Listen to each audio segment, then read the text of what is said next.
राधे राधे भक्तों, जय माता दी। आइए जानते हैं नवरात्रि के पहले दिन कलश स्थापना और पहले दिन की पूजा विधि के बारे में। तो पहले दिन उत्तर पूर्व दिशा की ओर मुंह करके आपको एक चौकी की स्थापना करनी होगी।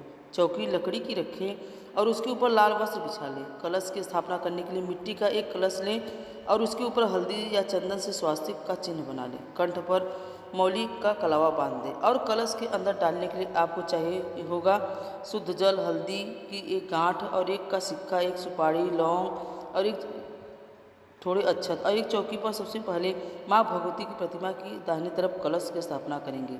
अगर आप ज्वारे बोना चाहते हैं तो ज्वारे को भी बो सकते हैं।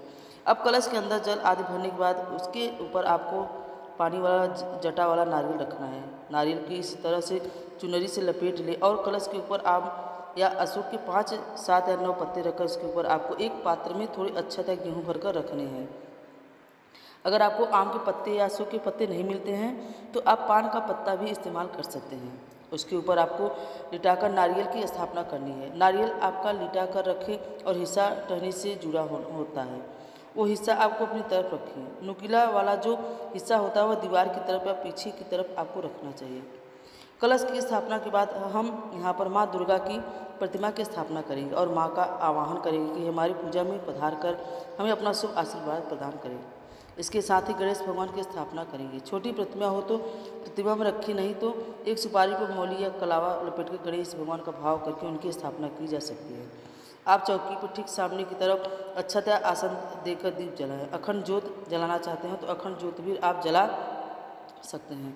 अगर धातु की प्रतिमा है तो गणेश भगवान की प्रतिमा को स्नान कराएं, नहीं तो जल का छींटा देकर स्नान का भाव करें। एक आम के पत्ते या पुष्प की सहायता से जल का छींटा लगाएं। इसी तरह से माँ दुर्गा की प्रतिमा को जल का छींटा लगाएं। प्रतिमा धातु की हो या तो स्नान कराएं और नहीं तो जल का छींटा देकर स्नान भाव करें। इसके बाद आप सभी देवी देवताओं का माँ दुर्गा को, भगवान गणेश जी को रोली, कुमकुम, चंदन या तिलक लगाएं, फूल माला अर्पित करें और भगवान गणेश जी को दुर्वा अर्पित करें। माँ दुर्गा को श्रृंगार की सामग्री अर्पित करें और मंदिर में कुछ दान दक्षिणा रखें। नवग्रहों की स्थापना यदि आप करना चाहते हो तो नवग्रहों की स्थापना कर सकते हैं।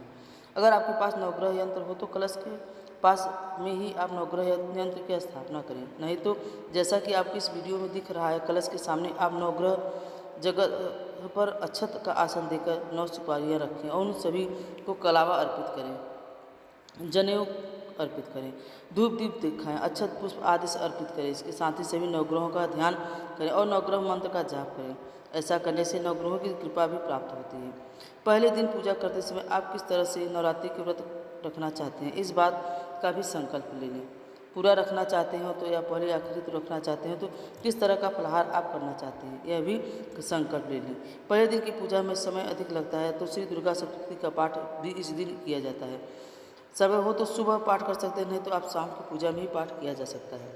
पहले दिन शापोद्धार मंत्र, अग्रगा, किलक स्तोत्रों के बाद पहला अध्याय पढ़ा जाता है। इसके बाद आप श्री दुर्गा चालीसा का पाठ करें और फिर माता रानी की आरती करने के बाद माँ को भोग लगाएं। आज के दिन आप पंचामृत का दूध से बनी मिठाइयाँ या दूध शक्कर डालकर भोग लगा सकते हैं। सभी तरह के मौसमी फलों का भोग भी माँ को अर्पित कर सकते हैं और पान में सुपारी, इलायची माँ को अवश्य अर्पण करें। नवरात्रि के दिनों में हवन भी किया जाता है।